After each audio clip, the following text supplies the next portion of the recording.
Thank you, President Sagar, and to the members of AFL-CIO. Grateful for the opportunity to have a chance to introduce myself to those of you I have not met, to see those of you who I have met before again, and to share with you a little bit of my perspective on what I see as some of the challenges and the opportunities in this country. And I bring to you our greetings and our gratitude from El Paso, Texas. Many of you reached out after the shooting on August 3rd to check in on our community, to send your encouragement and your love, your thoughts and your prayers. I was just talking to Paula backstage, who's helping to organize today's event, and she told me that her son and daughter-in-law live in El Paso, Texas, and as soon as she heard about the shooting, she called them to make sure that they were okay, and thank God that they were. But we talked about some of the stories of those who were not okay, who did not make it out. The mom who was being dropped off by her son and her husband just to go into that Walmart and grab some groceries and never came out again. The moms and dads who coached a girls' soccer team and were selling lemonade and horchata to try and raise money to send that team to Tucson for a tournament. And those parents doing what you would do in the same situation, literally putting their bodies and their lives in between that shooter and their kids for whom they would sacrifice everything, including their lives. And unfortunately, some of those parents had to do that. And I think about that shooting, that act of terror, and I feel compelled to draw the connections and understand the consequences of our politics in this country today and the decisions that we've made consciously or unconsciously.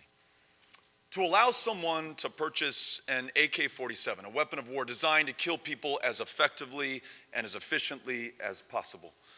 To inspire him with fear and hatred and racism of people who do not look like the majority in this country. To warn of invasions and infestations, as the president has, of immigrants coming to this country.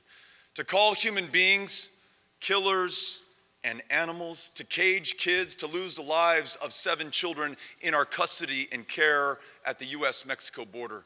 To dehumanize people and to create such a paranoia and anxiety about those who are coming to this country seeking a better life. To know that that fueled that killer 600 miles from Allen, Texas to El Paso, Texas, is important for all of us to know if we are going to not accept it simply as an act of evil or a force of nature or something that we cannot prevent in our own lives. Because we are all connected in a very violent and sometimes very hateful country. And if we do not acknowledge this, if we do not work to change it, sooner or later, it will find every single one of us, as it has found our community. But just as important as drawing those connections might be, so is connecting one another in this great country, ensuring that our differences are not disqualifying and are not seen as dangerous. I just left Marshalltown, absolutely inspired by that community of immigrants who understand that our differences not only do not disqualify us, but make us stronger and safer and more secure. And that was not coming from any politician or any Democrat or any Republican. That was coming from the chief of police in Marshalltown. A message that resonates in El Paso, Texas, one of the safest cities in America, not despite, but because it's a city of immigrants and asylum seekers and refugees. I have found that when it comes to labor and advocating for the working woman and the working man in this country, when we make those connections explicit, that support of unions is great not just for members of unions, but is great for this entire country, then there is no stopping us. I spent 6 years on the Veterans Affairs Committee in the House of Representatives.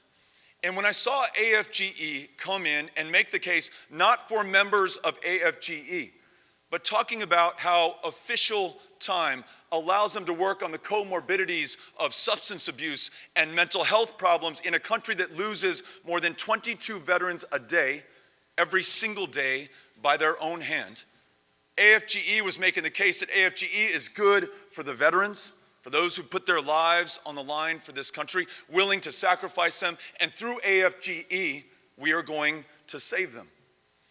In El Paso, Texas, we received an embarrassment of riches in federal investment through one of the base realignment and closure decisions, BRAC processes, that benefited Fort Bliss and El Paso more than any other military installation in the country. $6 billion invested in our community, which was wonderful on the one hand, but because we live in a right-to-work state, because we had not elevated labor unions, because we didn't have enough apprenticeships in El Paso for the electricians and the steel workers and the plumbers and the carpenters that we needed for that work, we literally imported all of the labor from outside of El Paso to work high value, high skill, high wage jobs in our community. That made the case to me that organized labor, that these apprenticeships, that this ability to learn a trade or a skill without a cost to you in debt and the ability to retrain for the rest of your life is good not just for the members of IBEW or the steel workers. It was great for our community if we had availed ourselves of the opportunity. Taken advantage of that, we would have received that money and it would have stayed in our community. Traveling Iowa, listening to independents and Democrats and Republicans alike, they are concerned about a teacher shortage in this state. That again did not just happen in a vacuum, was a conscious decision of the state legislature here that removed the collective bargaining rights of public employees, including public educators in Iowa. And so the taxpayers here, many of you among them, have paid to train and raise teachers who are leaving this state for Minnesota, which is receiving a bumper crop of kindergarten teachers and physics teachers and people who could have made this community even better if their labor and their value was recognized in the laws that we pass. And that is something felt by everyone regardless of political division, regardless of geography, regardless of any difference. So supporting those teacher unions, supporting those public workers, supporting AFSCME, that's good not just for the members of those unions, that's good not just for the unions, that's good for this state, for the kids in the classroom who deserve a world-class education.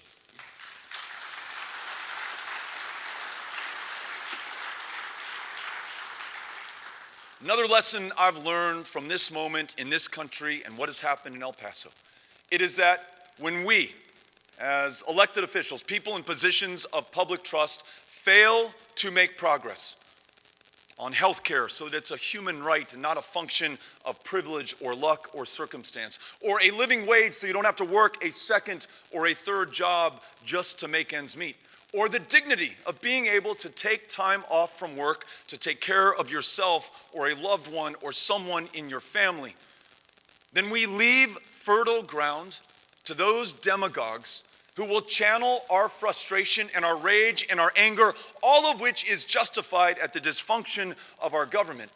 And they will focus it on immigrants, on the most vulnerable, on those who do not have a defender.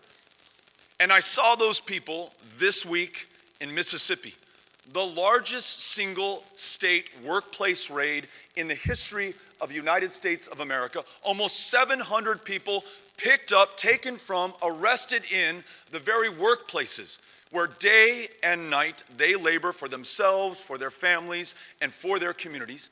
These polleros, these immigrants from Guatemala mainly, who came here for the privilege of working in chicken processing plants so that this country could feed itself for $8 an hour, $10 an hour. If you've been working for 18 years, you've worked yourself up to $12 an hour. Now detained, locked behind bars, separated from their families. We've got to be connected to them. This divide and conquer strategy used by the president and others to keep us apart and divided and polarized in this country can only be overcome when we consciously make the connections with one another. So as we stand here today, for the working woman and the working man in this country, let us not forget those who recently came to this country, who need our help now more than ever, Let's elevate every single person who wants to put in an honest day's or an honest night's work and bring this deeply divided country together. It is the only way that we will defeat Donald Trump. It is the only way that we will reunite as Americans, and it is the only way that we will meet the most ambitious agenda, the greatest set of challenges that this country has ever faced. Thank you, ladies and gentlemen, for having me out here today. It is a huge honor to be with you, and I'm grateful for your advocacy and your work. Les agradezco. Gracias. Thank you all very much.